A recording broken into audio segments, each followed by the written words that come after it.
Ladies and gentlemen, it is time to go beside two reporters as we bring in Salim Valji and Ryan Rishaug from Commonwealth Stadium. Ryan, the Oilers pick up a pretty important 2 points in front of 60,000 at Commonwealth. I know it's early, but this felt like a must-win in a lot of ways, didn't it?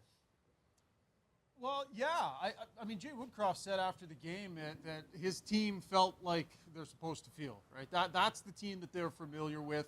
And bottom line, Jay, they hadn't gotten to being that team yet, outside of maybe one game so far this year. And that was concerning for this group, that they were so far away from their core game. Game after game, they were having dips, right? I'm not surprised they came out and like they were shot out of a cannon. Connor McDavid's back in the lineup. They've got this massive crowd here. It's a huge moment. But they've had lulls in their game. And I think tonight they did a much better job pushing back when Calgary was trying to elbow its way into the game. Vinny Darnay with a massive goal and a huge celebration after. You could see the relief in that celebration because they knew they had counterpunched. Jay, it's a team that had struggled to counterpunch so far this season, and they did it here tonight. Salim, Flames, they've been looking for Jonathan Huberdeau and Nazem Kadri to find their game. What'd you see out of those two in this one?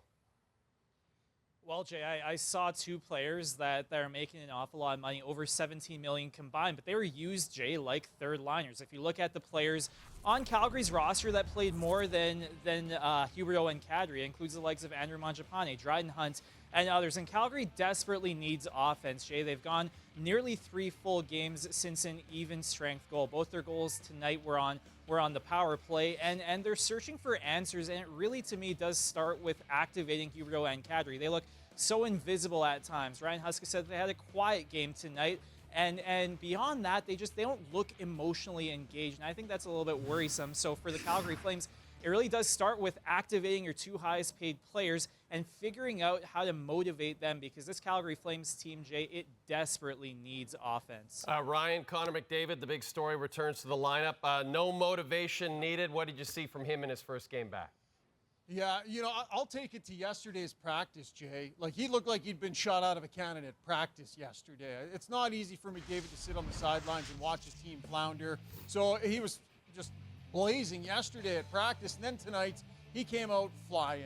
And you know, Jay Woodcroft said after the game, the ice wasn't great, maybe not the best night to handle pucks and such, but McDavid was dangerous a number of times in this game. He was all over the place. He was at top speed a lot tonight. You can really tell with McDavid the difference on a night where he's truly feeling it. How many times has he hit top speed? And I thought he spent a lot of time at top speed tonight. Definitely noticeable. A jolt for him, a jolt for the lineup, no question. It's great to see. Salim, we thought the Flames would score more goals this season with Huska behind the bench, but they're among the bottom of the teams in the whole league at goals per game. Why are they continuing to struggle to find the back of the net so far? I think, Jay, they're struggling to find the answers to that. And even Ryan Huska, the head coach, admitted after today that the chemistry just simply has been so hard to come by. And it's not just that we're so early into this season, Jay.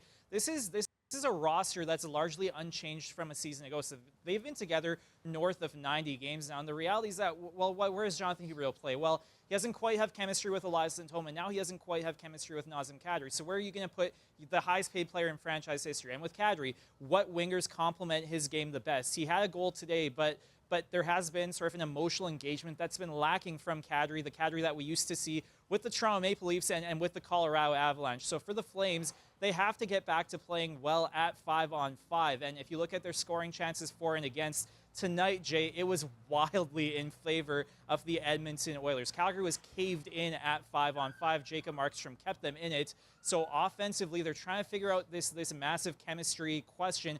They don't quite have any answers. I imagine the line blender will be going in full effect until they find something out. It really, though, it's starting to derail their season. The 2 goals they scored today were both at the tail ends of power plays. They haven't been able to generate anything at even strength.